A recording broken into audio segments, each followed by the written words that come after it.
Lagaligo merupakan kitab sucinya orang Bugis sebelum menjadi Muslim. Filosofi tertinggi bagi orang Bugis adalah harga diri dan martabat. Solidaritasnya orang Bugis itu rela berkorban, bahkan nyawa pun dia korbankan demi untuk sistem sosial yang dia lindungi. Kalau masyarakat diberdayakan, dia sendiri yang pelihara budayanya. Dia sendiri yang pelihara rumahnya, diajari hidup bersih, diajari hidup sopan. Kalau itu ditata dengan baik, itu bisa berhasil. Sekarang ini kan ada otonomi khusus, otonomi daerah khusus. Tapi pemindahan korupsi aja dari pusat ke daerah. Korupsi sekarang di Indonesia ini kan sudah seperti benang kusut.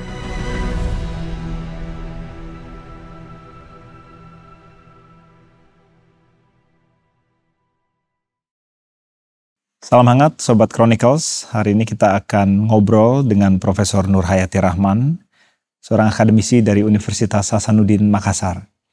Beliau mendedikasikan dirinya untuk mempelajari, mentranslasi kitab Lagaligo yang punya signifikansi yang sangat luar biasa untuk etos masyarakat Bugis, untuk etos bangsa Indonesia secara keseluruhan.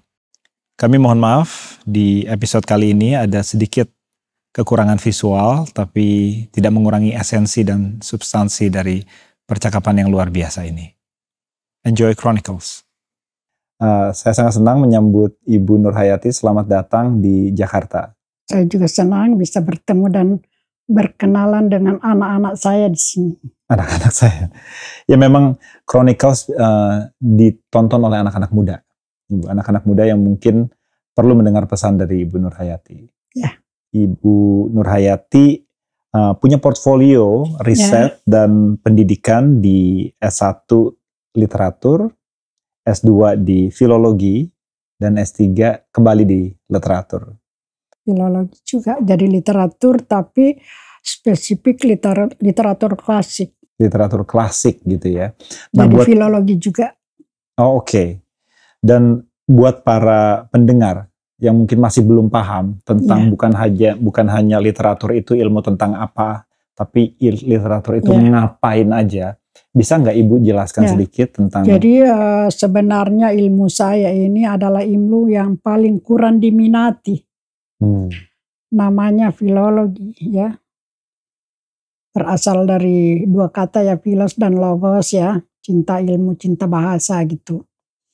Jadi rekonstruksi, jadi filologi ini adalah rekonstruksi kebudayaan suatu bangsa berdasarkan sumber-sumber tertulis yang paling kuno. Ya. Kita tahu gerakan Renaissance bangkit kan dari pemikiran-pemikiran Plato dan Aristoteles yang hidup pada abad ke-3 sampai ke-5 sebelum Masehi. Nah, di situ peranan filolog sangat berjasa dalam gerakan Renaissance ini. Nah, filolog itu memang kerjanya membaca naskah-naskah kuno. Ketika saya ingin menyelesaikan S1, saya bertemu dengan salah seorang dosen saya, namanya Pak Johan Nyongpa almarhum. Tiba-tiba dia menyodori saya sebuah naskah kuno yang sudah kuning, yang sudah lapuk. Dia bilang, baca ini. Belum ada filolognya Universitas Hasanuddin, bahkan di Indonesia Timur waktu itu, yang konsentrasi di bidang kajian kebudayaan berdasarkan naskah-naskah kuno. Bingung juga saya waktu itu mau diapain ini, saya nggak ngerti bacanya. Bisa sih baca lontara, tapi lontara modern.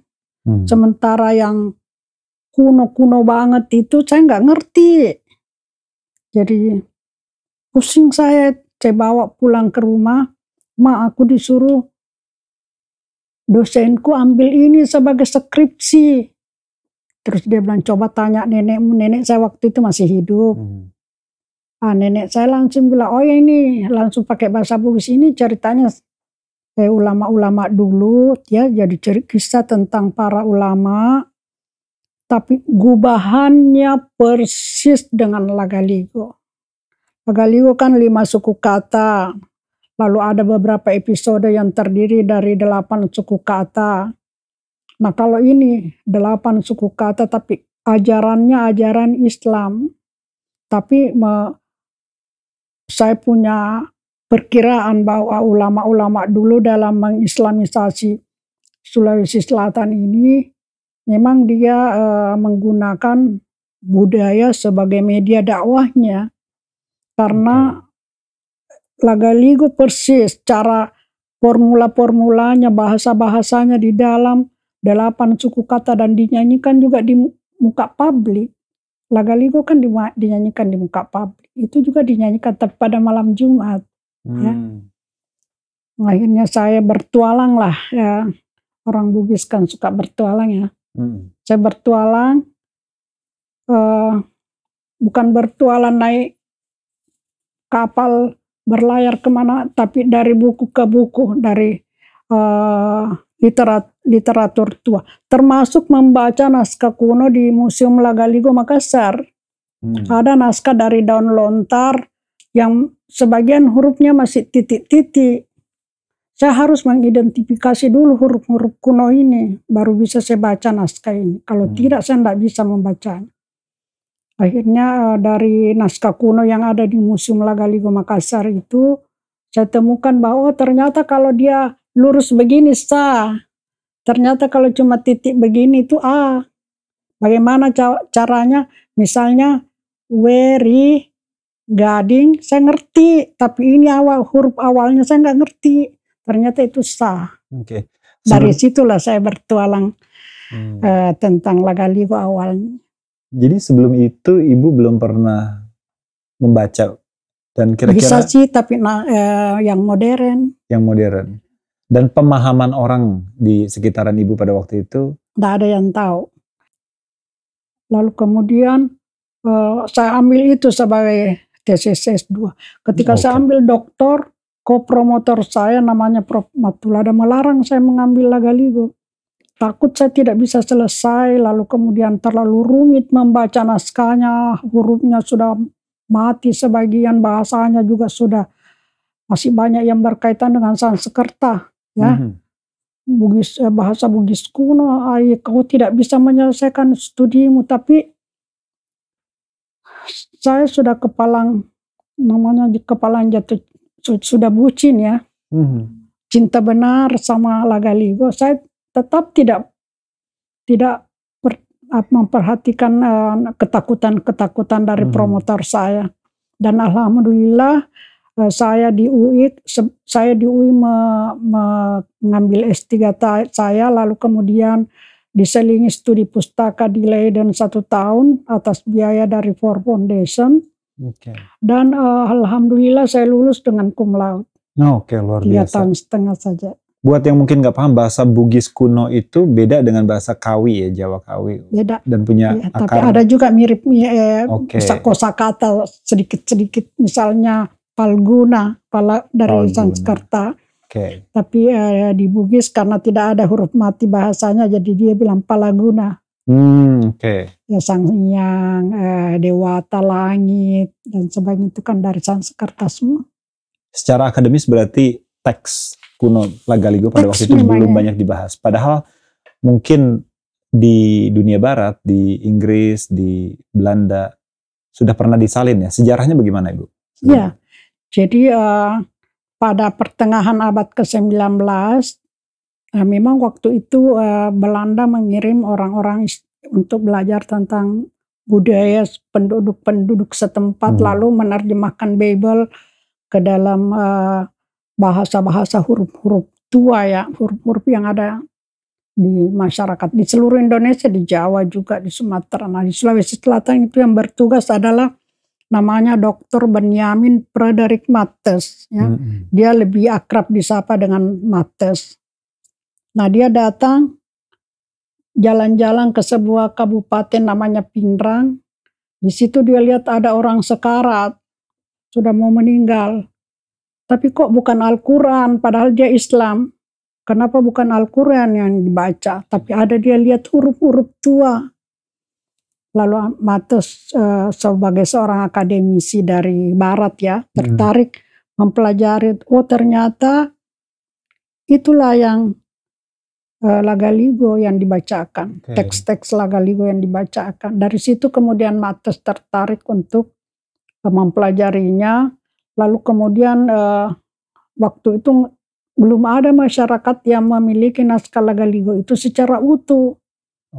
Hanya satu jilid ya, memiliki satu jilid pun itu sudah luar biasa banget. Nah, obsesi Mattes mau mengumpulkan semua dan tersusun secara kronologis. Akhirnya dia minta tolonglah kepada salah seorang bangsawan Bugis ya, yang kebetulan menjadi tahanan politik di Makassar dan membutuhkan dana ya, jadi dia dibayar mungkin secara profesional. Itu hampir 10 tahun dikerjakan 12 jilid, masih manual kan, tulis tangan, pakai kalang namanya, kalam ya kalau dalam bahasa Arab atau bahasa Melayu, celupkan di bambu yang diruncingin, dicelupkan di pen, baru bayangin aja. Hampir 10 tahun dikerjakan 12 jilid itu. Nah, generasi muda sekarang bayangkan listrik, HP, nyaman ya. Nyaman semua kok tidak berkarya. Ya. Nah, total ada 12 jilid Lagaligo itu. Total ada 12 jilid. Saya mau tahu mungkin bagi yang belum paham, itu sebenarnya teks keseluruhan 12 jilid itu genre-nya tadi Ibu bilang bahwa ada orang yang beragamakan Islam tapi Mattes mendapati mereka membaca teks Lagaligo. Berarti genre dari Lagaligo itu sendiri terkait di dalamnya juga ada ritual ya, yang untuk mungkin menyamankan orang yang sakit atau seperti itu. Bisa Ibu cerita sedikit tentang genre dari Lagaligo? Karena Lagaligo merupakan kitab sucinya orang Bugis sebelum menjadi Muslim. Ya. Jadi itu sebabnya sehingga dia sangat disucikan, disakralkan meskipun orang-orang Bugis Makassar telah Muslim, tapi isinya di dalam itu masih sebagian besar orang-orang Bugis masih mensakralkan isinya. Karena bercerita tentang para dewa-dewi yang dipercaya oleh orang Bugis yang ada di langit. Namanya Kerajaan Botilangi. Dan ada dewa tertinggi di sana namanya Patotoe, sang penentu nasib. Lalu kemudian di samping itu di bawah laut juga ada dewa-dewi di situ. Dunia ini diciptakan masih kosong, berada antara langit, bawah laut, dunia di tengah-tengah. Sehingga ketika itu sekali waktu Patotoe sangat marah karena penjaga ayamnya tidak ada di tempat, sehingga ayam-ayam Patotoe itu berkeliaran di istana Botilangi. Dia panggil, hari ketiga dia panggil sang penjaga ayamnya. "Hai, kau dari mana aja baru muncul? Ayamku sudah." Lalu Rumah Makompor namanya bersaudara ini penjaga ayam mengatakan, "Saya dari bumi tuanku, tapi bumi kosong. Apalah arti tuanku seorang dewa kalau tidak ada manusia yang menyembahmu? Lebih baik tuanku menurunkan keturunannya di dunia agar dunia ini tidak kosong, agar manusia berkembang biak dan ada yang menyembahmu." Masuk di akalnya Patotoe, lalu kemudian mengadakan musyawarah besar, mengundang saudara perempuannya yang ada di bawah laut untuk naik ke langit dan hanya berpegang pada pelangi ya. Tangganya naik ke langit itu adalah pelangi. Lalu di pelangi masuk sidang musyawarah di istana Botilangi.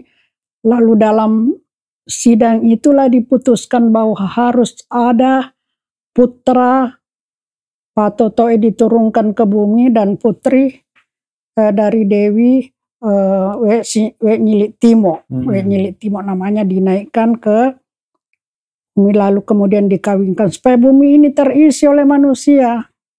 Lalu kawinlah, itulah intinya Lagaligo. Jadi sangat ada paralel tapi sangat berbeda ya dengan pencipta. Jadi ada cerita tentang penciptaan bumi itu sendiri ya. Kalau kita bandingkan comparatively dengan agama-agama lain gitu, misalnya di kekristenan Judaisme, bahwa pelangi itu adalah bukti janji yang Tuhan buat dengan manusia setelah memusnahkannya akibat dosa.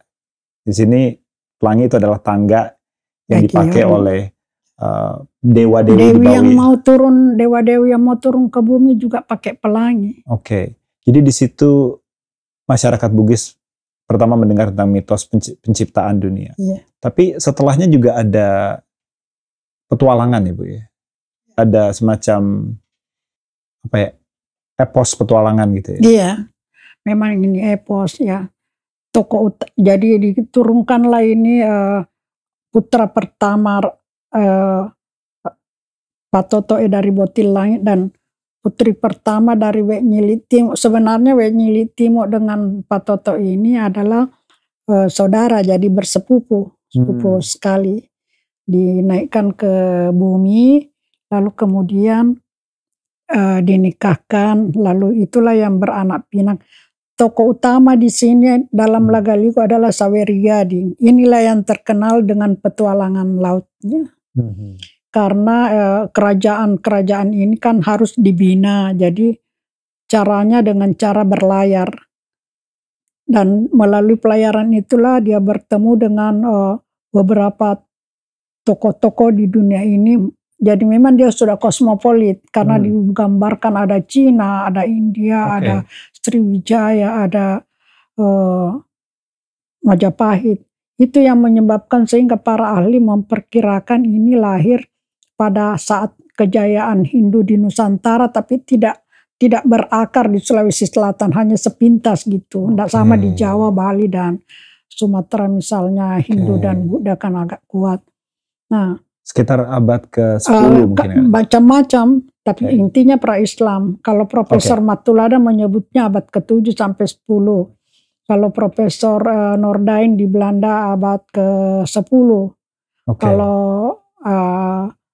Pelras, Christian Pelras, penulis buku The Bugis itu abad ke-11. Tapi intinya sebelum Islam, sebelum mereka menjadi Muslim. Jadi dalam petualangan Saweri Gading ini, protagonisnya? Dia tidak, dalam Lagaligo itu semua episodenya tidak akan dilantik menjadi raja sebelum berlayar. Oke, mungkin itu ada hubungannya dengan etos komunitas Bugis untuk berlayar.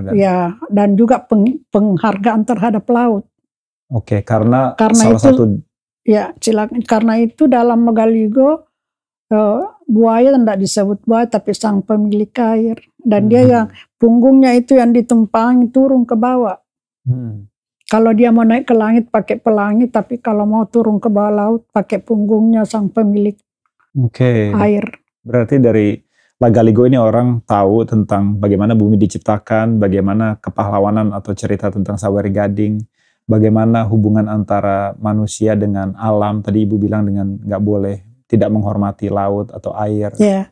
Gitu, jadi dari kosmogoninya kan terlihat bahwa dunia ini berada di tengah-tengah. Antara langit dan bawah laut. Di beberapa mitos di dunia ini laut itu dianggap tempat para setan karena gelap dan hitam. Tapi di dalam tradisi Bugis, laut ini adalah tempat para dewa-dewi hidup dasar laut yang harus dihargai. Karena itu cara menyembahnya sebelum dia menjadi Muslim ada dua. Kalau dia mau menyembah ke langit, dia naik ke gunung.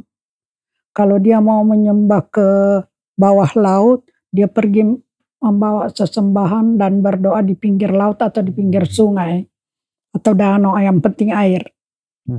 Nah, karena manusia tinggal di dunia tengah, maka karena pandangan filosofinya memang berdasarkan laut dan berlayar, maka sebenarnya secara filosofi orang Bugis yang hidup di dunia ini kan tergantung. Tidak di langit dan tidak di bawah laut. Dia di tengah-tengah yang terombang-ambing, sehingga manusia itu sebetulnya secara filosofi sebetulnya dia itu berlayar. Dan fungsi pelayar adalah menjaga keseimbangan agar tidak tenggelam atau terbalik perahunya. Jadi manusia harus menjaga perilakunya, menjaga ucapannya, menjaga semuanya, etikanya dan seterusnya, agar perahunya selalu stabil dalam pelayaran. Nah, itu kemudian direpresentasikan dalam semua unsur-unsur kehidupan sosial Bugis Makassar. Misalnya, dalam sistem pemerintahan tradisional orang Bugis, menurut Profesor Zainal Abidin, satu-satunya bentuk pemerintahan di dunia yang tidak melalui penaklukan, tetapi melalui kontrak sosial. Dan ini dianggap kontrak sosial tertua di dunia. Karena tiba-tiba muncul Tomanurung. Tomanurung ini maksudnya dewa yang turun dari langit. Ini periode sesudah Galigo ya. Lalu kemudian manusia pergi bertanya siapa gerangan tuh, tiba-tiba ada manusia di tengah sawah duduk gitu dengan pakaian kebesarannya karena dia dari langit. Maka dia minta, bagaimana kalau Tuanku menjadi raja saya? Lah, boleh aja saya jadi rajamu, tapi kau harus begini. Mereka dialog. Kamu harus menjaga begini. Rakyat juga bilang, ya saya akan menjaga, tapi kau juga harus menjaga perasaanku. Mungkin menjaga harga diriku, tidak mengambil yang bukan hakmu dan sebagainya. Tidak. Itu dianggap sebagai kontrak sosial tertua di dunia melampaui barat. Betul. Karena pra-Islam kan. Sebentar, jadi sebelumnya tuh Saweri Gading protagonis utama, kemudian dia punya anak ya, Ila Galigo. Iya. Oke, dan sang anak ini yang tadi Ibu. Saweri Gading adalah cucu dari Batara Guru. Keturunan pertama. Batara Guru yang turunnya manusia pertama dengan Nyilik Timo, putri pertama, melahirkan anak namanya Batara Latu. Batara Latu lah yang melahirkan Saweri Gading. Ya. Lalu kemudian Saweri Gading beberapa kali kawin. Tapi tanpa sengaja kan dia kembar waktu lahir. Dan memang sudah diprediksi bahwa si kembar ini, karena satu laki kembar emas ya istilahnya dalam bahasa Indonesia, tapi laki-laki dan perempuan. Supaya dia tidak jatuh cinta kalau besar. Dia dipisahkan tempatnya. Dikasih tirai. Dalam sebuah pesta, tiba-tiba dia menemukan ini saudara kembarnya dari jendela istana. Terkesima Saweri Gading tidak bisa lagi tidur, tidak bisa lagi makan.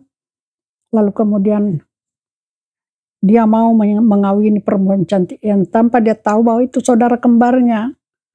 Lalu kemudian rapat Dewan Adat. Dewan Adat memutuskan, ditanya raja ya, Batara Latu, yang mana kau pilih, anakmu ataukah memilih rakyatmu? Dia bilang, saya memilih ya rakyatku. Kendati saya harus mengorbankan anakku. Itulah dibuang. Karena kembarnya ini mengatakan, pergilah kau ke Cina karena di sana ada putri Cina yang mirip mukaku, persis muka saya. Saking tidak percayanya Saweri Gading, dia bisa melihat mukanya sang putri di dalam kukunya.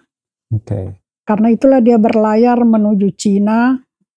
Lalu kemudian prosesnya juga panjang karena ditolak lamarannya dan sebagainya. Tapi pada akhirnya dia menikah dan lahirlah Galigo.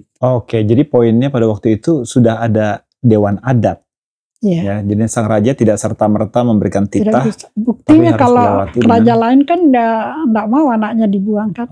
Dan Dewan Adat itu diceritakan nggak di diceritakan, bagaimana konstruksinya? Memutuskan dia harus dibuang. Berarti konsep tentang perpisahan kekuasaan itu juga sudah dibahas di situ ya. Bahwa raja itu tidak memegang kekuasaan absolut. Ada Dewan Adat.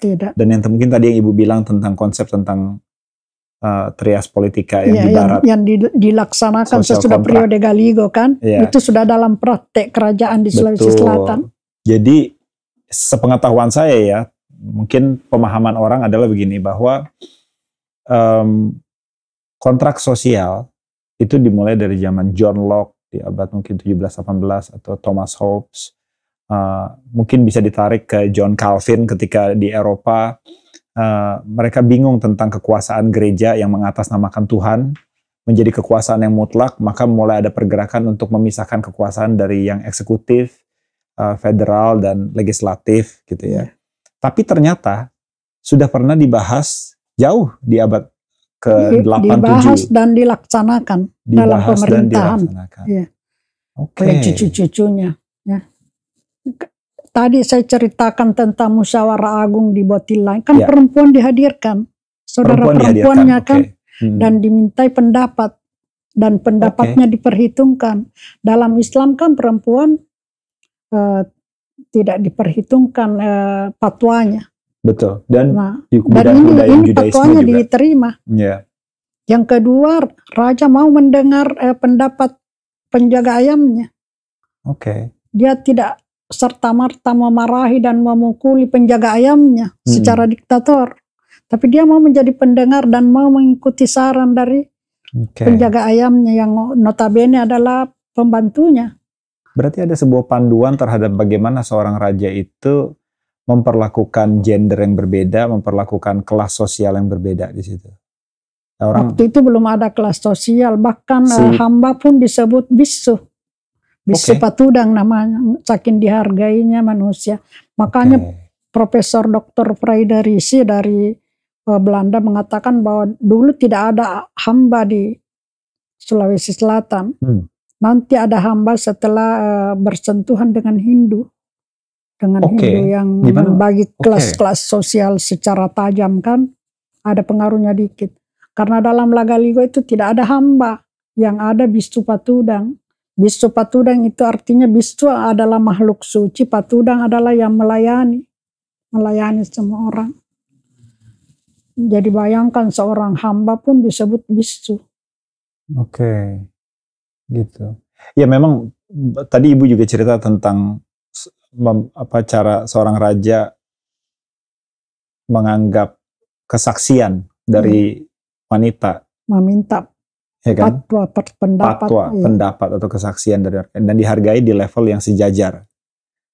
Bahwa mungkin tesis dari dunia Eropa adalah bahwa sebelum pergerakan feminisme yang mungkin sebenarnya setelah abad ke-19 20 bahkan ya kan? 1920. Ya kan?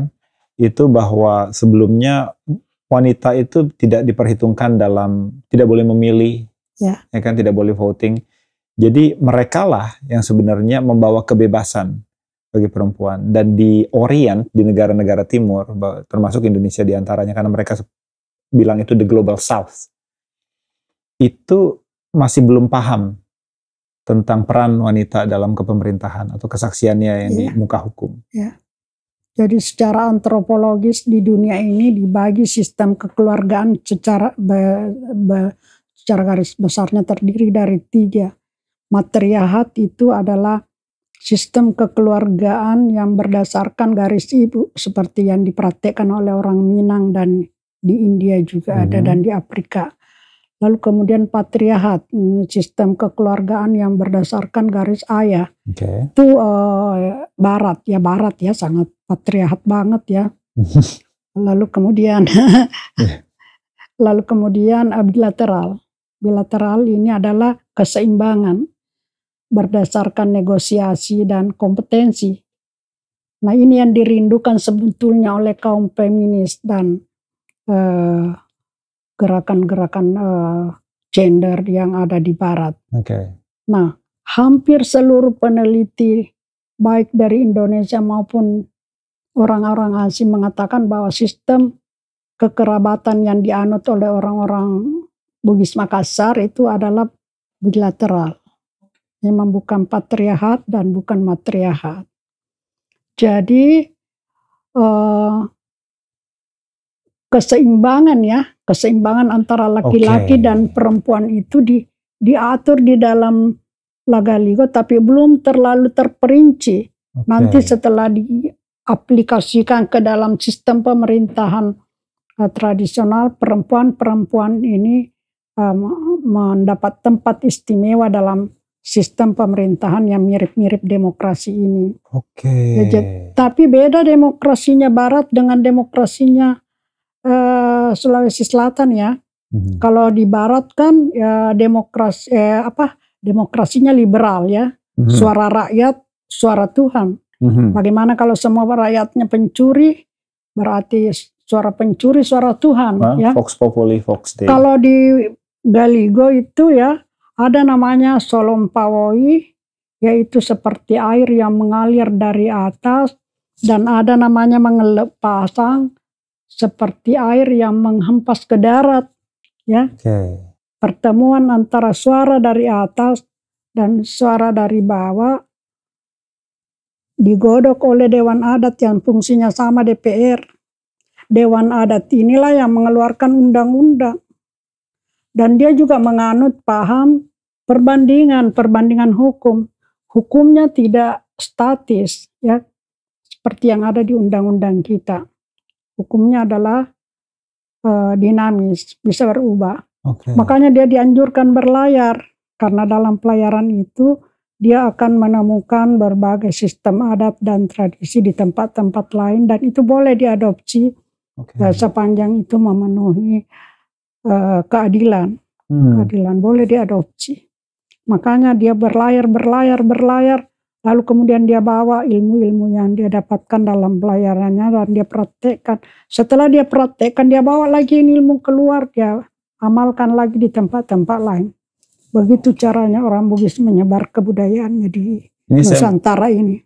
Mungkin pendengar ini mungkin saya mengharapkan, tapi kalau ada sebagian besar yang belum paham betapa luar biasanya, sophisticated, betapa dalamnya sebenarnya apa yang tersirat maupun tersurat di dalam La Galigo. Mungkin untuk sebagai ilustrasi begini, bahwa di dunia Barat itu menganggap bahwa pertama manusia diciptakan diucapkan oleh Tuhan di budaya Barat yang mungkin dari Judai Kristen.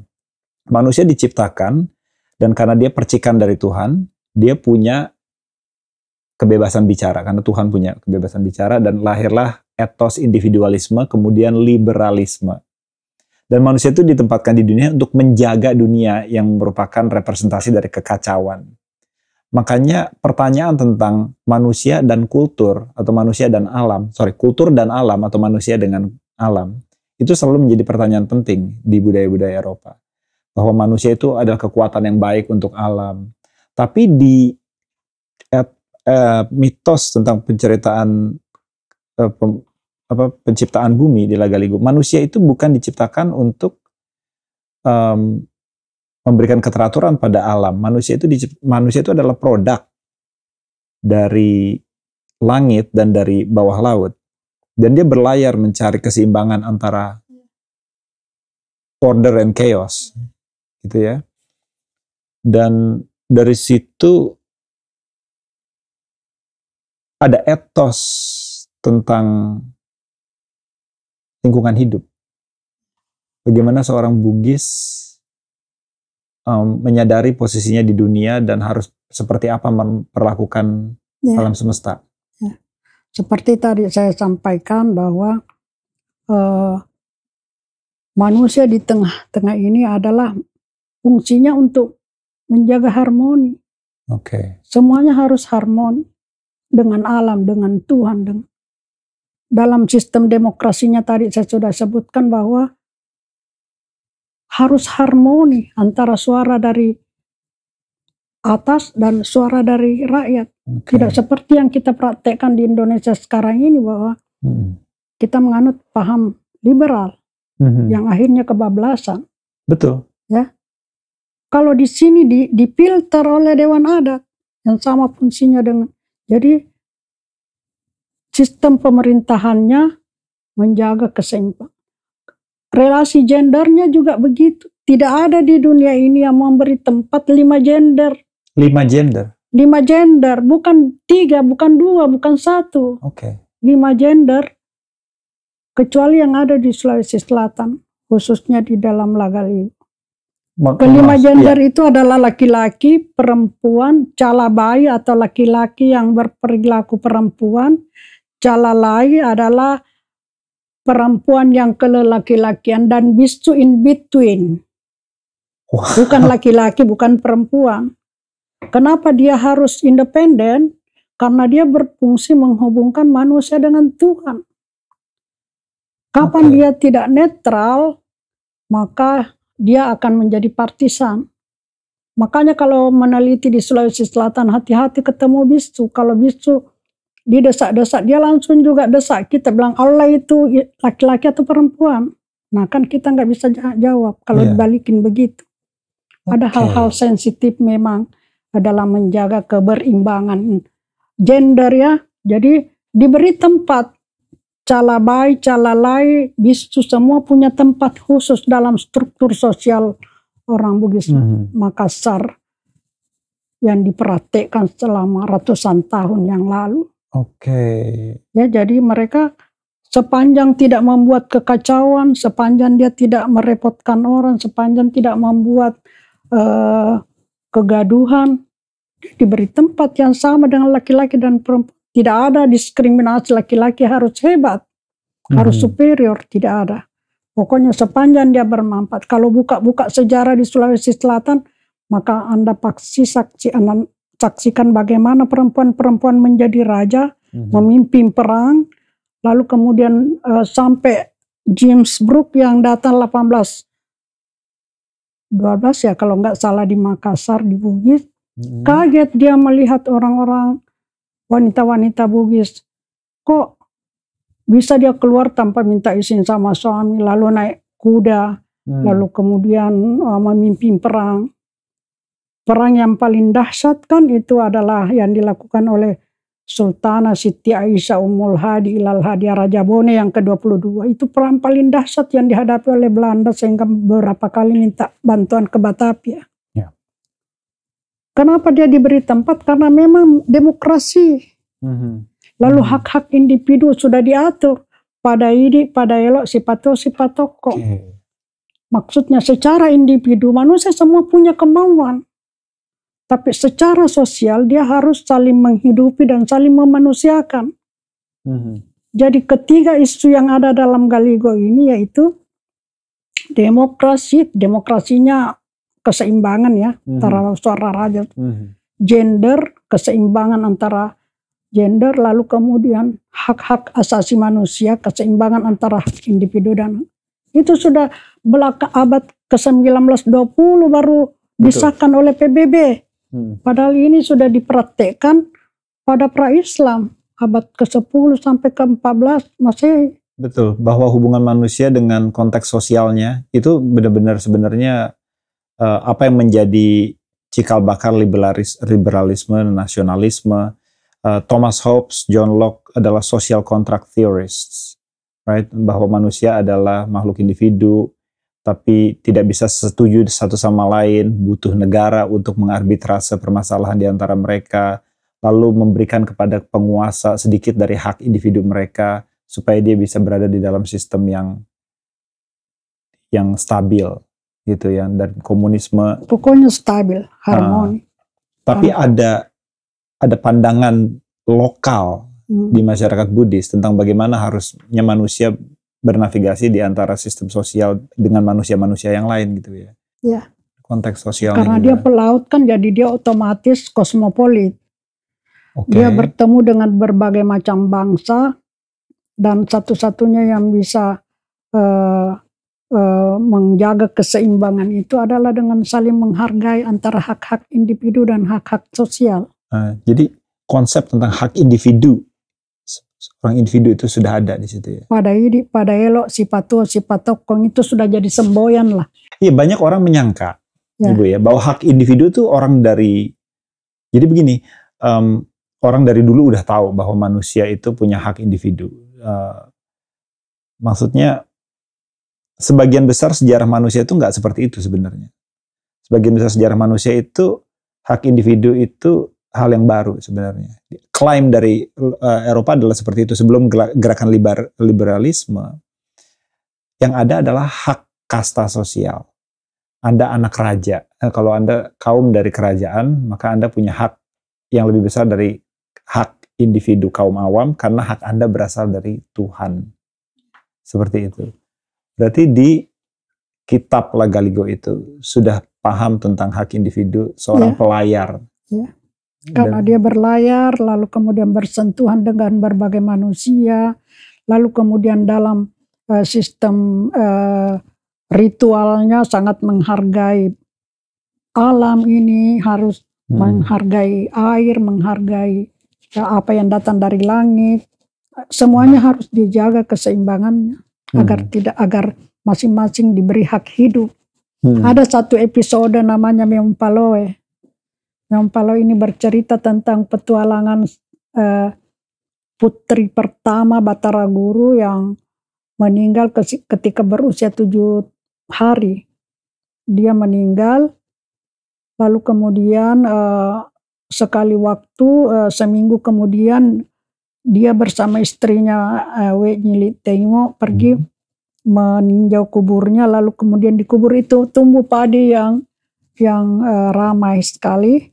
Ternyata itu anaknya ditakdirkan memang menjadi Sanghyang Sri. Ada sedikit-sedikit sih pengaruh-pengaruh Hindu. Oke. Tapi nggak ada pengaruh Islam di situ ya, karena itu belum pre-Islam dia menjadi Muslim kan. Hindu dan Buddhisme juga ada. Kalau Hindu ada sedikit kayak Batara, kayak Sanghyang. Dewata ada. Dewata. Oh iya, Hindu. Tapi Buddha. Hanya sebatas istilah bisu dari kata biksu. Oke. Tapi hanya sebatas istilah. Verbal ya, lalu tapi dalam aplikasinya sangat berbeda. Sorry, kita balik lagi sedikit tentang mungkin yang belum tahu tentang Lagaligo itu sendiri sebagai manuskrip gitu ya. Apa spesialnya? Tadi kita bahas tentang genre sedikit, bahwa ada penciptaan, mitos penciptaan, kemudian ada cerita kepahlawanan, ada etos, ethics. Tapi secara literatur sendiri, dia punya panjang 12 jilid tadi yang secara jumlah kata-kata itu saya dengar lebih panjang dari Mahabharata. Iya, karena kan dia bersajak kan 5 suku kata. Karena Lagaligo ini ditulis bukan untuk dibaca secara individu seperti di Barat, ya. Lagaligo ditulis untuk diabadikan, tapi sebenarnya fungsinya untuk didendangkan di muka publik. Karena kan tidak semua masyarakat punya naskah Lagaligo, tapi nilainya harus disebar. Cara menyebar nilainya itulah melalui pendendangan, penembangan ya Lagaligo dengan apa yang disebut masura. Masura itu adalah cara menembangkan Lagaligo. Makanya kalau lebih kurang 5 suku katanya atau lebih suaranya fals. Jadi itu yang menyebabkan dia menjadi 5 suku kata. Bayangin aja 360.000 suku kata, bukan suku kata, 360.000 bait ya.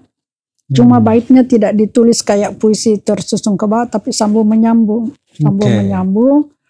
Lalu kemudian 360.000 inilah yang dikukuhkan oleh UNESCO sebagai Memory of the World. Jadi kebayang nggak ya, pada zaman pra-Islam ya, belum ada kertas, belum ada HP, belum ada listrik, mungkin mereka menulis di kolong-kolong rumah atau di bawah pohon-pohon, lalu kemudian belum ada kertas, dia tulis di daun lontar. Ya, di daun lontar. Daun lontarnya masih ada kok di Amsterdam sekarang itu. Pelayaran Saweria ke Cina kayak pisa kaset ya. Jadi digulung cara bacanya gini. Sambil bernyanyi. Penembangannya inilah yang disebut masura. Jadi sang penulis atau beberapa yang menulis, karena kan nggak ada yang tahu siapa yang menulis.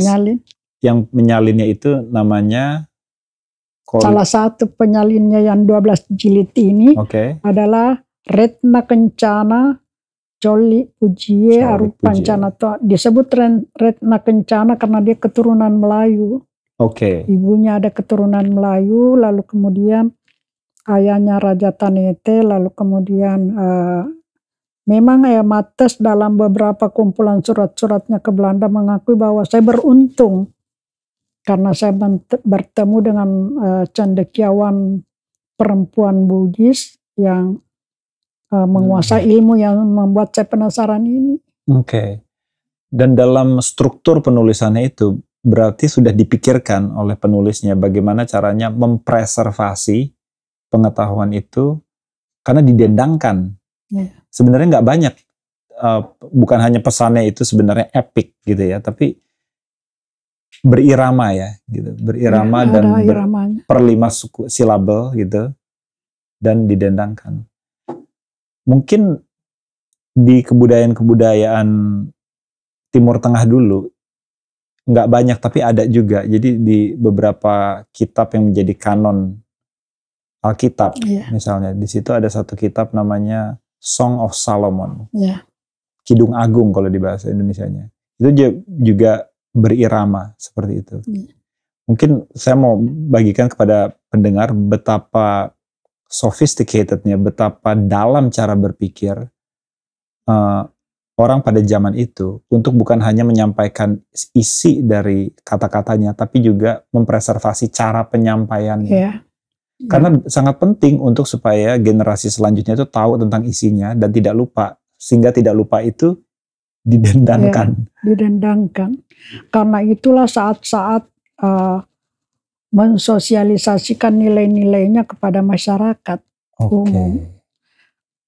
Makanya kalau raja kawin anaknya pasti ambil pasura nama penembang itu. Kalau atau raja mau pergi berlayar pasti masura dulu di pinggir laut, upacara beberapa hari. Atau mau menanam padi, itu 1 hari 1 malam itu masura. Membaca, mendendang dan dikerumuni oleh rakyat. Dan dari situ dia meresap. Dan pada saat pasur mendendangkan lagu kan bahasa tua, ada interpreter di dekatnya. Orang tua juga yang khusus menjelaskan kepada publik bahwa yang dimaksud tadi itu patotoe begini, karena kan bahasanya bahasa kuno.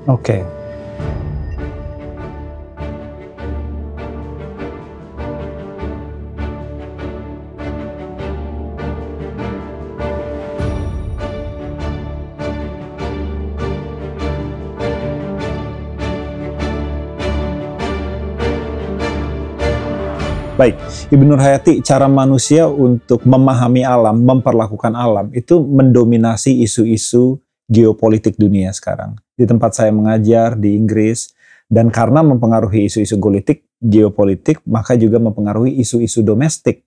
Karena bumi ini untuk dipakai bersama-sama, bukan hanya dipakai oleh Inggris, dan sumber daya itu terbatas. Gitu kan. Jadi isu ini selalu menjadi isu yang sangat penting untuk dipahami, dan bagaimana orang menyikapi alam itu sangat memiliki akar di kebudayaan sebenarnya. Dan misalnya seorang akademisi dari Belanda di Amsterdam University namanya Francis Gauda, itu ketika dia mencoba untuk memahami apa yang terjadi ketika kolonial Belanda datang ke Indonesia, itu dia melihat foto-foto yang dikirim oleh kolonialis Belanda yang dikirim balik ke Belanda. Di situ diperlihatkan semacam pernikahan, perkawinan antara kolonial-kolonial dari Belanda atau officers gitu ya, dengan elit-elit native dari Indonesia. Raja Pakubuwono, Raja Mangkunegara, dan lain sebagainya. Dan didepiksikan di situ bahwa orang Barat adalah manusia. Dan orang Indonesia pada waktu itu, orang yang oriental, itu adalah alam yang kacau. Begitu ya. Nah, jadi pernikahan ini adalah hal yang orang Barat itu sangat suka untuk lihat. Manusia menikah dengan alam. Manusia memberi keteraturan kepada alam. Manusia membuat alam itu tidak lagi buas. Manusia menjaga alam. Seperti itu. Nah, itu kira-kira yang saya pahami tentang dialektik antara manusia dengan alam, seperti itu kan. Kemudian karena ada perubahan iklim, berbalik sekarang, bahwa alam itu sekarang dipandang sebagai seorang perawan yang suci, gitu ya, dan manusia itu seperti kanker, gitu. Jadi dunia ini narasinya berbalik, Ibu, bahwa alam itu untuk dibiarkan dengan sendirinya karena dia mulia sebagai seorang perawan suci, dan manusia itu jahat pada dasarnya. Jadi dia itu hanya bisa merusak alam. Jadi dominasi percakapan-percakapan tentang alam itu hanya sebagai manusia perusak alam. Nah, tadi kita bahas sedikit tentang, sedikit walaupun saya belum baca sepenuhnya Lagaligo itu, khususnya tentang bagian di mana tokoh-tokoh di dalamnya itu memperlakukan alam. Ibu bisa nggak cerita sedikit tentang kearifan atau kebijakan lokal orang Bugis sesuai dengan beberapa dari antaranya kitab Lagaligo tentang bagaimana dia memaknai alam? Ya, jadi saya akan bercerita tentang episode Meompalo ini. Sebetulnya ada aktivis di Jakarta ini sudah membuat komiknya. Untuk diajarkan di sekolah-sekolah katanya, saya nggak tahu. Mungkin terinspirasi dengan film-film kartunnya karena dia juga bercerita tentang kucing. Jadi kucing adalah simbol binatangnya. Lalu kemudian Sang Hyang Sri mewakili tumbuh-tumbuhan dan padi-padian yang memberi kehidupan manusia dan lalu kemudian manusia. Memang di dalam petualangannya dia itu pertama dia meninggalkan Luwu ya, kerajaan Luwu karena dia marah karena orang Luwu hanya memakan sagu. Memang di tradisinya orang di Luwu itu makan sagu yang sekarang populer menjadi makanan paling sehat di dunia, namanya kapurung. Nah, tersinggung si Dewi Sri karena dia kan simbol padi. Loh, katanya dia ndak makan padi ini. Dia makan, ayo deh kita tinggalkan Luwu. Dia pergi ke Nreka. Tetapi dia lihat manusia jahat gitu karena dia selalu memukulin kucing. Padahal kucing ini penjaganya. Marah lagi dia, ayo kita tinggalkan lagi ini tempat, kita pergi lagi. Hampir semua kabupaten di Sulawesi Selatan itu dia lewati.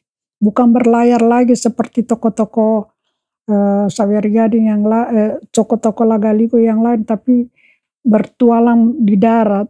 Dan semua yang dia lewati itu mendeskripsikan terhadap kehidupan alam manusia di situ. Misalnya kenapa dia dipukul kepalanya kucing itu ketika mengambil ikannya orang Sopeng. Ternyata di Sopeng memang nggak ada laut, nggak ada danau misalnya untuk menghidupi ikan-ikan itu, sehingga dia ikannya diambil sama kucing, dia pukul kucing itu, marah lagi si Sang Hyang Sri, lalu pergi lagi ke Sengkang. Di Sengkang ada danau kan, ada danau di situ banyak ikan, dijamu dengan banyak ikan, dia senang lagi dia. Begitu seterusnya sampai tiba di Kabupaten Baru. Di Baru dia dijamu dengan ikan, dia dijamu dengan beras, lalu kemudian masyarakatnya ramah, tidak korupsi. Dia tidak mengatakan korupsi dalam berbagai kronik ya, tapi dia menyebut menaikkan harta di tengah malam. Itu berarti korupsinya sembunyi-sembunyi gitu. Menaikkan harta di tengah malam di rumahnya. Dia tidak suka bermalam di rumah yang begitu. Lalu kemudian orang yang tidak disiplin, yang tidak rajin bekerja, yang mulutnya tidak menghormati kucing, tidak menghormati padi, tidak menghormati alam ini, dia tidak mau tinggal di situ. Akhirnya dia tiba di Baru. Di Baru ini dia dapatkan semua apa yang dia inginkan, tapi dia sudah terlalu lelah berkelana dari satu kampung ke kampung yang lain. Akhirnya dia raib naik ke langit melapor kepada kakeknya, bilang, saya nggak mau lagi tinggal di dunia deh, bosan katanya. Kenapa manusia tidak memperlakukan kasarnya alam dengan seimbang, karena saya sebagai simbol tumbuh-tumbuhan tidak dihormati, ini sebagai simbol binatang sang kucing tidak dihormati, lalu kemudian manusianya tidak adil menerima barang-barang tengah malam. Tapi Pak Totoe di langit, kakeknya bilang, tidak cucuku, kau harus tetap turun di bumi karena kau kuciptakan memang untuk memberi kehidupan kepada manusia. Jadi dia langsung turun ke bumi, lalu kemudian memilih daerah baru ini sebagai daerah tempat menetapnya. Di situ lahir Coli Puji tadi kebetulan. Oh, oke. Ya, jadi di Baru memang secara topografi alamnya ketiga-tiganya terwakili. Ada lautnya, terkenal lautnya cakep banget dengan latar belakang gunungnya. Lalu kemudian daratannya terkenal sebagai salah satu surplus beras di Sulawesi Selatan. Lalu kemudian ada gunung-gunungnya. Lalu kemudian sempurna dia punya alam gitu. Ternyata tokoh-tokoh dalam Lagaligo itu hanya mau menetap kepada orang yang menghargai alam. Jadi itu sangat menarik. Ada beberapa hal yang sangat menarik di situ tersirat. Nomor satu, bahwa manifestasi dari alam itu, Sang Hyang Sri tadi namanya, adalah sosok feminim, Bu ya. Dewi ya. Feminim. Dewi ya. Iya, Dewi. Itu kalau di comparative religion kuno seperti di budaya Yunani, juga memang alam itu direpresentasikan sebagai feminim. Bumi pertiwi. Bumi pertiwi gitu kan, Gaia kalau di negara barat. Dan di Minang juga ada Bundo Kanduang, walaupun konteksnya sedikit berbeda gitu ya. Dan yang kedua, memang respect terhadap bukan hanya tumbuh-tumbuhan tapi juga binatang. Itu juga teruskan etosnya lewat cerita ini. Tapi yang menarik yang tadi itu juga tentang korupsi yang merupakan menaikkan kekayaan di malam hari. Karakter manusia juga gitu ya. Misalnya dia ada sebuah kampung di antara Sopen dengan namanya Langkema. Di situ orangnya suka sekali berantem, suami istri. Dan menjelang maghrib, makanya orang Bugis pantang berbeda pendapat, berkonflik menjelang malam. Tidak boleh. Lalu kemudian ada juga yang perempuannya pemalas. Laki-lakinya juga kerjanya hanya menyabung ayam gitu, pemalas. Itu semua manusia-manusia yang tidak pantas untuk diberi rahmat. Tidak pantas. Oleh dewa dari langit. Ini agak banyak yang kaya yang bisa dibahas nih, Bu. Nomor satu, hubungan antar manusia ya. Sesama manusia. Hubungan sesama manusia. Dan kedua, semacam penalti sosial. Tidak pantas atau harus dipermalukan kalau melakukan sesuatu hal tertentu. Gitu ya. Jadi ada kedalaman di situ untuk konteks hukum sosial.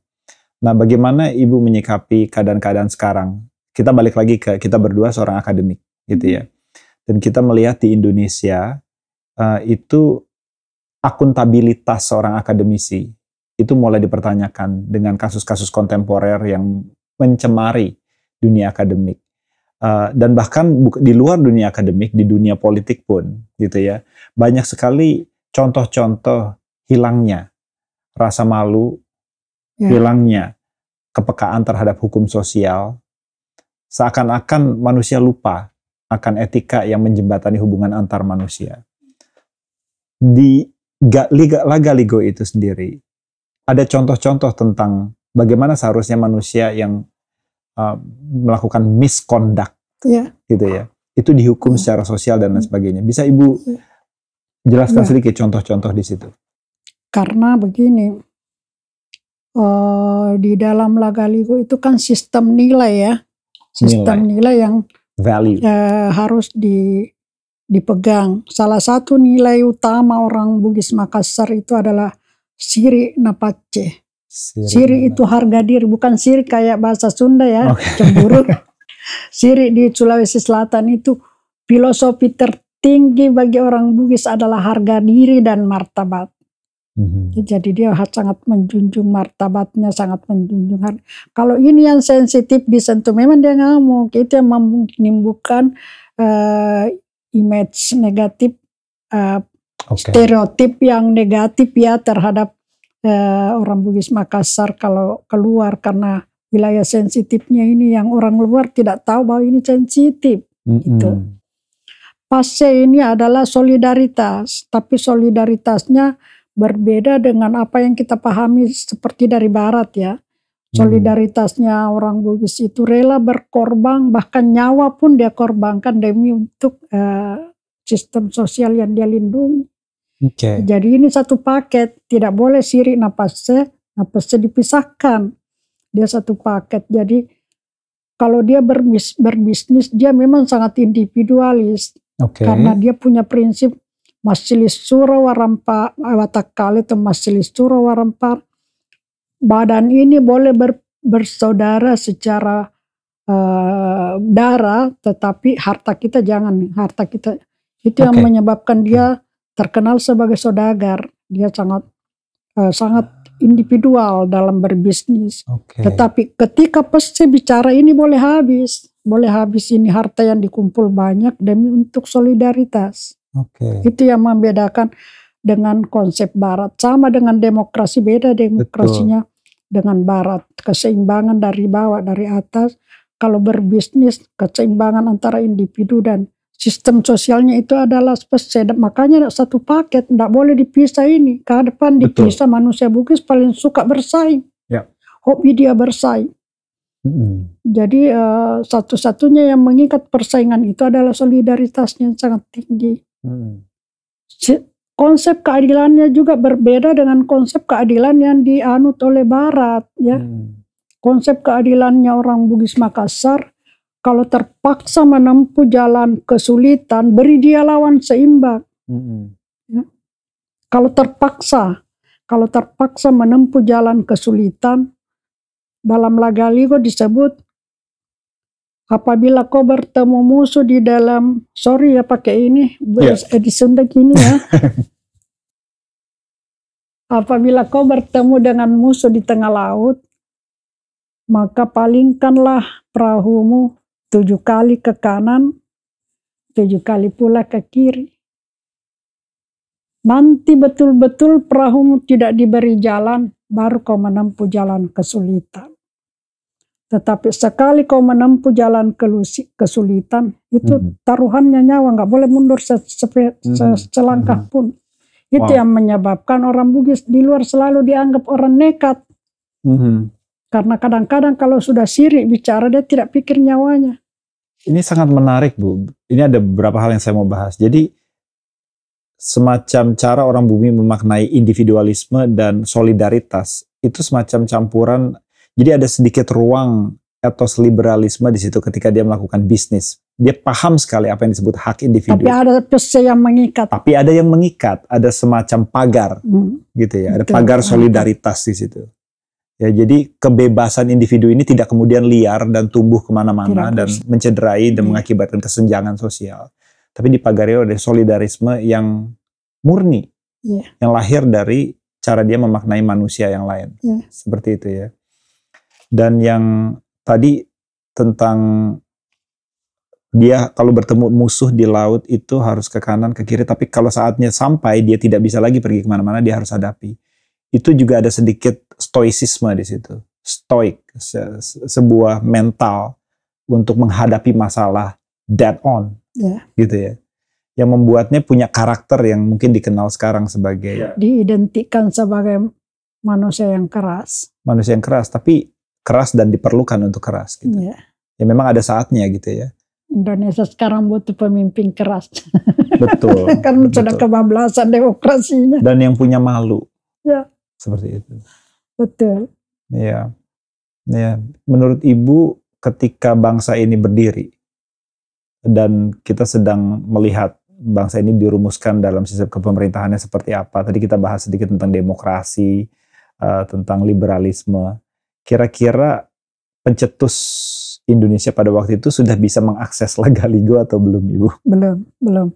Jadi begini, dulu sebelum Raja dilantik ada kontrak sosial. Itulah yang disebut Profesor Zainal-Abidin mendahului Barat karena abad ke-10. Kontrak sosial itu dituliskan secara formal dan dibaca pada saat pelantikan Raja turun-temurun sampai tahun 1901. Jadi Sulawesi Selatan cuma 44 tahun dijajah. Bukan seperti di Jawa misalnya 300 tahun. Itu juga dipertanyakan apa benar 300 tahun. Kan POC dulu yang datang cuma berbisnis, belum menjajah. Lalu kemudian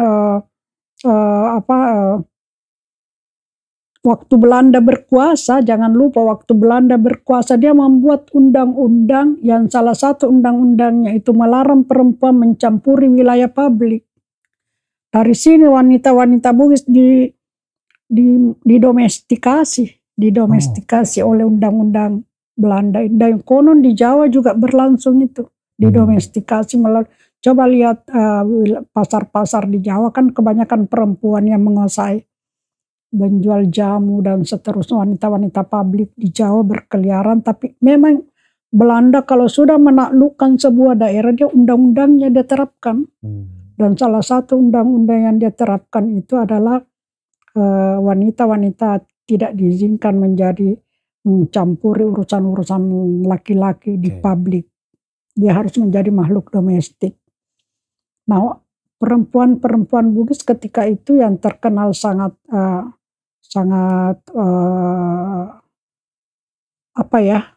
publik ya, wilayah-wilayah publik dia kuasai gitu, didorong masuk.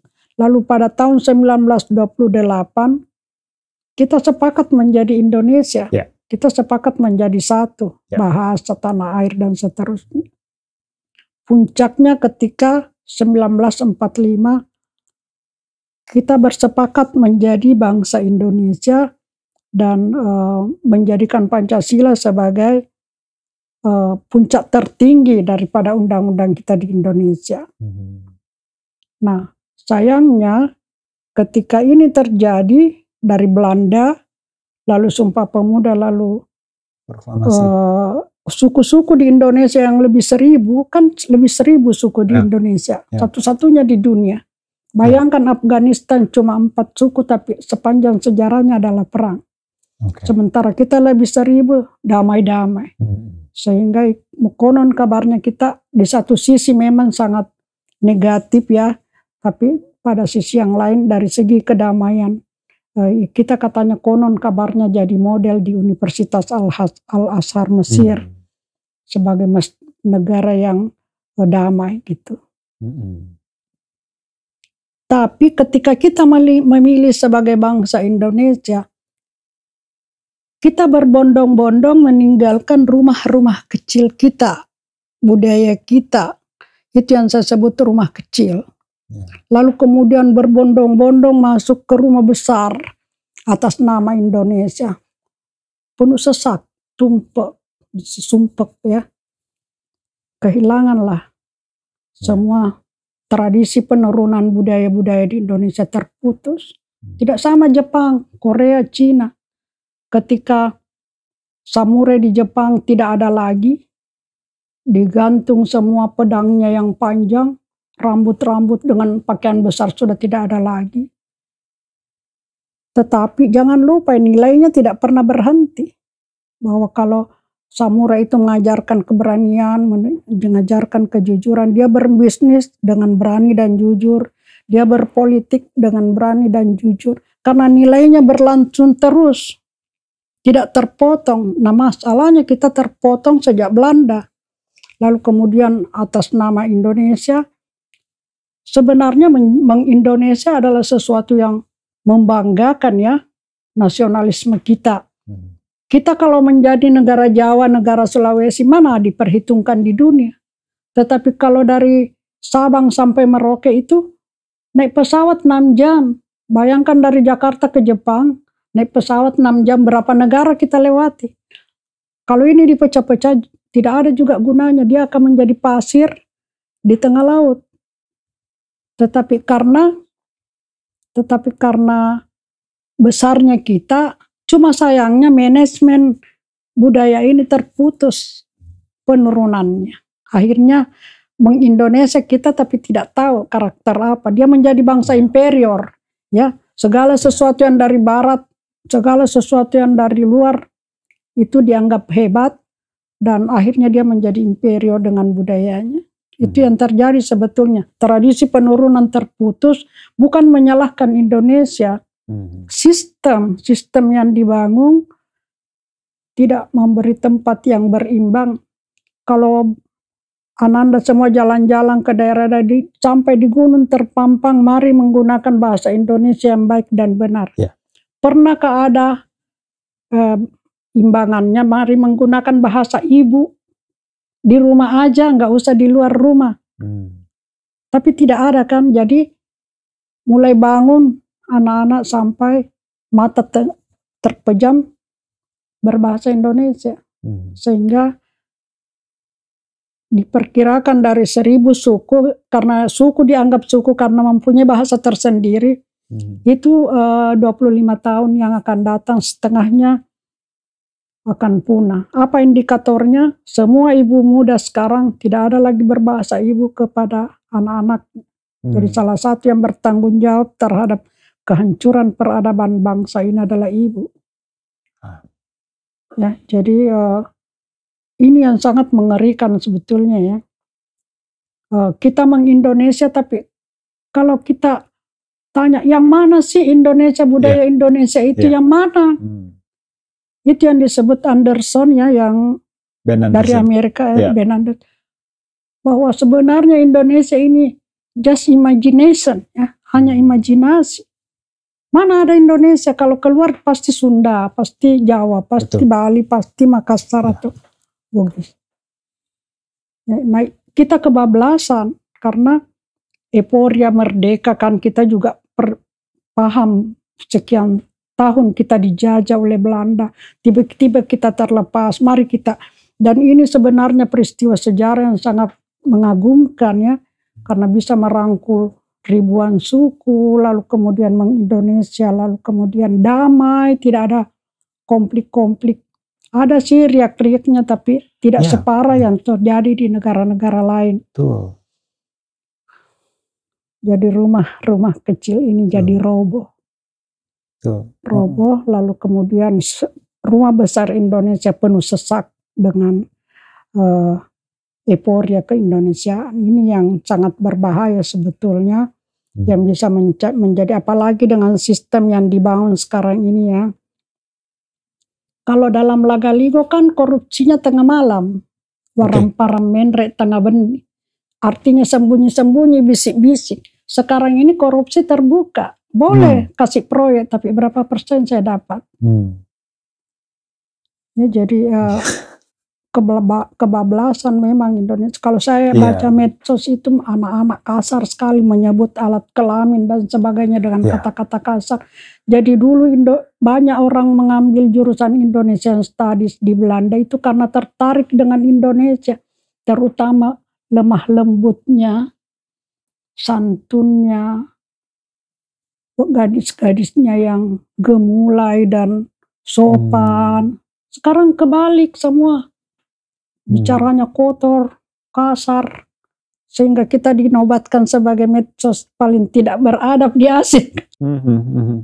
Jawabannya ya selalu ya hukum harus diperketat supaya hal-hal itu enggak terjadi. Jadi lagi. Saya pernah diajak oleh roundtable ya, kayak ini aja di DPR MPR. Mereka semua gelisah. Ternyata petinggi negara ini gelisah melihat bahwa kita sudah tidak Pancasilais lagi. Nah, ada pemikiran dari mereka untuk mengadakan lagi P4 kayak di zaman Orde Baru. Karena katanya anak-anak muda sudah tidak Pancasilais. Lalu kemudian saya bilang jangan lupa orang yang sudah ditatar P4 pada tahun pemerintahan Soeharto itu semua yang masuk penjara setelah reformasi. Artinya apa? Penataran P4 hanya menghasilkan manusia-manusia penghafal. Tidak melaksanakan dalam kehidupan. Lalu ada Bimbo waktu itu juga, ada semua budayawan dari seluruh perwakilan dari seluruh Indonesia. Lalu Pak Nur Wahid bilang, lalu apa dong yang kita harus lakukan? Saya bilang, kembalikan itu Pancasila ke rumah-rumah kecil orang Indonesia, suku-suku yang ada. Orang Manado punya cara berketuhanan yang maha esa dengan cara dia. Orang Bugis juga punya rasa solidaritas sosialisme Indonesia dengan cara dia. Kembalikan itu Pancasila ke rumah-rumah kebudayaan Indonesia. Jangan simpan di pusat baru mau tatar P4. Omong kosong itu. Hanya menghabiskan saja dana-dana proyek yang tidak ditahu antah berantah. Saya ngomong gitu di muka anggota DPR MPR. Anak muda yang akan menggantikan bapak-bapak yang di DPR MPR pemerintahan eksekutif sekarang. Berapa paham mereka, Bu, tentang rumah-rumah kecil ini? 90% tidak paham. Itulah kerja saya sekarang adalah kerja filolog ya, mengangkat tradisi ini dan agar generasi muda dapat menikmatinya dengan cara dia. Tidak mungkin kita paksakan dia membaca teks-teks kuno. Tapi kita harus menyediakan bahan baku bagi mereka dalam mengembangkan kreativitasnya. Ya. Kalau ini tidak terjadi, maka anak-anak muda nanti ini yang lahir sesudah saya itu akan tercabut dari akarnya dan mengembangkan pikirannya secara liar saja. Ya, memang kita lihat di dunia ini ketika nilai-nilai demokrasi itu selalu kalau bertenturan dengan nilai-nilai nasionalisme itu hampir selalu kalah. Maka saya melihat di dunia ini semuanya adalah perang narasi. Nah, negara-negara yang punya narasi yang kuat itu punya identitas yang kuat, punya sejarah yang dia narasikan dengan meyakinkan. Dan salah satu caranya adalah menceritakan kembali dan kembali cerita-cerita dia tentang etos Eropa. Tadi kita bicara di belakang tentang Hercules yang merupakan konsep mitos kuno yang kemudian diulang lagi di Disney, diulang lagi di Disney. Orang tahu tentang apa yang menjadi ciri-ciri kepahlawanan seorang Hercules misalnya. Dan memang kita lihat dengan tidak, tadi Ibu bilang 90 sekian persen orang nggak sadar tentang rumah-rumah kecil ini. Anak-anak muda sekarang harus dicangkokkan. Jadi ibaratnya ini budaya sudah mau mati. Iya. Sudah tidak ada bibitnya, jadi harus dicangkok. Iya, perlu ada cerita-cerita seperti ini Bu ya, yang direproduksi kembali oleh anak-anak bahwa muda. Demokrasi sudah ada sebelum Barat, tapi kita sudah terlanjur menganut paham Western oriented. Segala sesuatu yang dari Barat itu yang baik, tidak pernah mau kembali ke akar budayanya. Nah itu yang disayangkan ya. Saya salut sebetulnya dengan orang Jawa karena masih sangat menggunakan bahasanya dengan baik dan benar. Ya. Sunda juga. Tetapi di luar Jawa ini pada umumnya logat Jakarta yang dipakai. Oh gitu. Kalau ada radio-radio, radam-radam semua pakai logat-logat Jakarta. Artinya apa? Kita sudah tidak menjadi diri kita. Betul. Padahal kebesaran suatu bangsa itu adalah bangsa yang dibangun di atas pondasi kultur. Iya, bahasa itu sangat menarik sebenarnya. Saya bilang sama mahasiswa saya dari sastra Inggris, jangan kau panggil saya madam-madam, karena saya bukan orang Barat ya. Seluruh dunia juga lihat mukamu Indonesia, kulit coklat, pendek ya, sama seperti saya gitu. Iya, sangat sulit. Cara ngomongnya, cara berperilakunya kayak orang Barat. Betul. Dari cerita saya yang panjang ini kan kita sudah mengenal demokrasi secara tradisional yang berbeda demokrasinya Barat. Kita sudah menganut paham gender, kita sudah menganut paham hak asasi manusia. Dan semuanya sekarang menjadi isu-isu global. Tapi ditinggalkan. Dan tradisi penurunannya terputus. Mulai dari pemaksaan secara sepihak oleh undang-undang Belanda, lalu kemudian kita euforia menjadi bangsa Indonesia, lalu kita tinggalkan rumah-rumah kecil kita. Roboh bukan suraunya yang roboh, tapi robohnya rumah-rumah. Bikin dong filmnya, robohnya rumah-rumah kecil. Rumah-rumah dan jati diri kita gitu ya. Memang orang kadang nggak mengerti betapa sulitnya sebenarnya negara yang memiliki begitu banyak suku dan bahasa. Indonesia sebuah anomali yang positif sebenarnya. Ya, bahwa saya pernah cerita juga bahwa tadi Ibu bilang di Afghanistan hanya 4 suku. Di mana? Di Afghanistan 4 suku, tapi perang terus sepanjang sejarah. Di Belgia ada 4 bahasa di sekitar tahun 2010. Tidak ada kepemerintahan Bu, vakum. 4 bahasa ini tidak bisa setuju satu sama lain. Sama di Filipina, nggak bisa menyatu. Semua masakan Tagalog, padahal dia juga, kita bangga banget ini sebenarnya Indonesia. Kita luar biasa dengan bahasa yang begitu banyaknya, ratusan gitu. Tapi bisa bersatu oleh bahasa Indonesia. Harusnya kita mengajari dunia bagaimana caranya hidup dalam keragaman. Makanya Soekarno pernah mengusulkan Pancasila di PBB. Karena katanya ini yang berhasil kita bangun di Indonesia melalui Bhinneka Tunggal Ika ini. Iya, makanya sebenarnya. Saya lupa, almarhum Hamka pernah juga resah. Jadi ternyata di zaman 60-an 70-an memang sudah ada juga korupsi. Dia mengusulkan agar Sirih Napace dijadikan identitas nasional yang dari Sulawesi Selatan tentang martabat dan harga diri itu dan solidaritas. Dia mengusulkan supaya itu dijadikan identitas nasional. Ada tulisannya Pak Hamka almarhum. Gimana Ibu kalau bisa memberikan masukan tentang, karena kita harus berhadapan dengan struktur, karena negara ini harus punya hukum, harus punya struktur, harus punya administrasi, harus punya kementerian dan lain sebagainya. Gimana seorang pemerintah sentral harus kemudian mengintegrasikan seluruh keragaman ini? Ada Bugis yang nilainya sangat, walaupun orang banyak yang tidak tahu sekarang, tapi bisa menjelaskan dunia begitu dalamnya.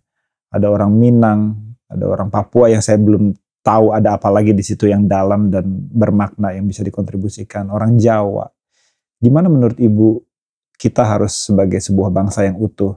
Saya bilang utuh secara administrasi ya, gitu ya, secara batas teritorial. Mengambil hikmah dari keragaman ini. Gimana harus mengambil dari peninggalan-peninggalan yang seperti yang saya tuliskan tadi. Cangkokkan kembali ke generasi muda. Karena kalau yang sekarang ini kan sudah susah kita ubah ya. Harus memang diambil alih kepemimpinan ini oleh anak muda. Tapi anak muda yang fresh. Saya ingat ada sebuah negara yang, kalau Cina kan mengatasi korupsi dengan tembak mati ya.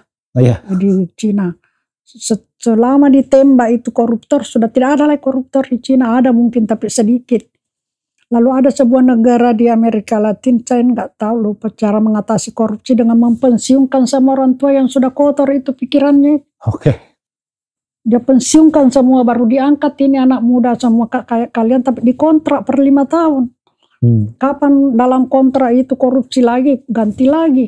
Ada negara begitu yang mengatasi korupsi. Cina dengan tembak mati dan di negara apa saya lupa namanya itu dengan mempensiunkan semua lalu kemudian mengangkat anak-anak muda sebagai aparatur dan mengatur sistem kembali, menata sistem kembali. Kalau ini tetap dilanjutkan yang sekarang ini tidak bisa. Kita harus federal karena ini negara terlalu besar, 17.000 pulau. Kalau tidak federal nggak bisa kita. Masa sih hanya seorang presiden harus mengatur begini 1.000 suku lebih. Dengan aspirasi dan keinginan yang berbeda-beda. Berat sekali ini. Tapi itu bisa dimaknai sebagai perpecahan? Bukan. Amerika juga kan federal, tapi dia damai. Ada sih juga konflik-konfliknya, tapi maksudnya kalau itu ditata dengan baik, itu bisa berhasil. Sekarang ini kan ada otonomi khusus, otonomi daerah khusus. Tapi pemindahan korupsi aja dari pusat ke daerah. Korupsi sekarang di Indonesia ini kan sudah seperti benang kusut. Tidak bisa lagi bagaimana cara melepaskan itu, sangat rumit. Ya, mungkin memaknai yang disebut kesatuan itu kompleks ya Bu ya. Kesatuan? Maksudnya bahwa federal itu biasa dimaknai sebagai itu bukan kesatuan. Padahal lebih dalam dari itu apa yang disebut ada yang lebih berbahaya sekarang yang bisa mengancam kesatuan. Chauvinisme dari suku-suku yang ada di Indonesia. Mereka membentuk grup-grup, lalu kerjanya mencaci suku lain. Ini kan sudah rasis, sudah sara, ya. Coba lihat di Facebook di mana-mana itu ada grup-grup Majapahit, grup Sriwijaya yang perang mulut. Nah ini mana bisa dicapai kesatuan kalau begini? Ini bisa menjadi cikal bakal integrasi, disintegrasi. Kalau terlalu chauvinisme dan kotor bahasanya kotor. Ini grup-grup ini yang sangat berbahaya bagi generasi mendatang. Jadi bagaimana persatuan ini bisa ditata kalau pencangkokkan kembali nilai-nilai yang kita miliki bersama, karena tidak mungkin kita menjadi satu warna ya, yang seperti yang dipraktekkan oleh Orde Baru justru sangat berbahaya. Seragam, semuanya seragam. Yang benar interpretasi pusat, apa yang dibicarakan oleh daerah tidak ada yang benar. Itu yang terjadi. maka itu seorang mungkin anak muda yang berada di pusat mungkin sebagai pemimpin harus sadar tentang isu-isu chauvinisme ini. Menjadi arbiter yang bijaksana. Tapi dia juga harus paham tentang rumah-rumah kecil. Memaknai beda dan uniknya kebudayaan-budayaan masing-masing. Iya. Ada konsep yang bagus sebetulnya yang sudah diterapkan di Eropa dan Amerika misalnya. Bagaimana menghidupkan budaya-budaya yang hampir punah itu melalui kampung budaya. Oke. Kampung budaya. Kalau dia Perancis kan ada namanya Colmar. Colmar itu adalah sebuah desa yang tidak diubah. Semua bangunannya masih bangunan abad pertengahan. Lalu kemudian budayanya juga, sopan santunnya, cara dan sebagainya, dan tidak memasukkan modernisasi ke dalam, dan itu menjadi sumber pemasukan devisa negara yang sangat tinggi, sama dengan Indian di Amerika. Bagaimana suku apa lagi yang dikelilingi oleh gunung ya, Sukhoi. Okay. Kalau nggak salah itu Indian Sukhoi yang ada di Amerika. Di alamnya sangat ganas karena dikelilingi oleh gunung, dan tadinya penduduknya hidup dengan bertani dan sangat miskin. Sekarang pengunjung wisatanya per tahun 5 juta dan hanya bisa ditempuh 2 cara, yaitu helikopter dan jalan kaki. Tapi kok bisa mencapai desa kecil tapi pengunjung wisatanya di dunia 5 juta. Ini konsep pembangunan dari bawah ke atas. Tidak seperti konsep Disneyland kayak Taman Mini yang dari pusat lalu bikin juga di daerah. Siapa yang mengurusi? Siapa yang mengurusi itu Disneyland? Kayak Taman Mini, kayak lalu kemudian di Makassar, Sombaopo, rumah-rumah hancur. Tapi kalau masyarakat diberdayakan, dia sendiri yang pelihara budayanya, dia sendiri yang pelihara rumahnya, dia sendiri yang pelihara, diajari hidup bersih, diajari hidup sopan, supaya tamunya tidak lari. Uang masuk di kantong dia. Karena ada kepemilikan. Ada kepemilikan yang lahir dari identitas dia yang yang digunakan at display. Ibu, pertanyaan terakhir. Regenerasi pengetahuan yang seperti ini baru saya dengar pertama kali, dan tentu akan berguna sekali kalau ini bisa diregenerasikan bahkan di kurikulum di ruang kelas untuk anak-anak muda yang baru. Kira-kira apa yang Ibu mau lihat dalam upayanya meregenerasikan pengetahuan yang mahal ini? Sekarang perjuangan saya dulu itu adalah memasukkan Lagaligo sebagai mata pelajaran di Fakultas Ilmu Budaya. Alhamdulillah sudah masuk. Pengantar Lagaligo 1 dan Lagaligo 2. Lalu kemudian sekarang sudah ada perda, peraturan daerah yang mewajibkan anak-anak dari SD sampai SMA mempelajari huruf-huruf lontar ya, huruf-huruf meskipun yang modern, yang penting itu ada imbangannya Latin, ada penyeimbangannya Latin. Lalu kemudian aktif menulis, lalu kemudian menerbitkan naskah-naskah kuno ya, bukan cuma di Makassar tapi juga di Jawa dan sebagainya. Karena kita harus menyediakan bahan baku bagi generasi muda. Kapan kita tidak menyediakan bahan baku, maka dalam mencipta karya seni, karya kreatif, imajinasi liar yang berbicara. Bukan, tidak tertuntun oleh nilai. Padahal dalam setiap peradaban lama itu ada nilai yang disimpan. Ada nilai yang disimpan, misalnya kejujuran, malu pada diri sendiri kalau tidak jujur. Sampai orang Bugis itu harus merantau kalau malu terhadap diri sendirinya karena pernah melakukan bohong, harus meninggalkan kampungnya. Nah ini yang terkikis semua karena sekarang dunia diterjemahkan secara eksat dan matematik. Siapa yang ada uang, dan ini menjalar sampai di desa-desa. Semua konsumerisme yang luar biasa, dan ini semua sumbernya semua ini korupsi sebetulnya. Dari sini sumbernya, karena semua harus diukur dengan uang. Luar biasa. Padahal kebahagiaan tidak mesti dengan uang kan. bisa bahagia dengan uang, tapi tidak mesti dengan cara memperolehnya yang tidak halal. Keren, terima kasih Ibu. Ya. Saya harap nanti bukan hanya di kurikulum-kurikulum di nasional, tapi satu saat nanti Lagaligo bisa jadi kurikulum formal di UK dan di negara-negara lain.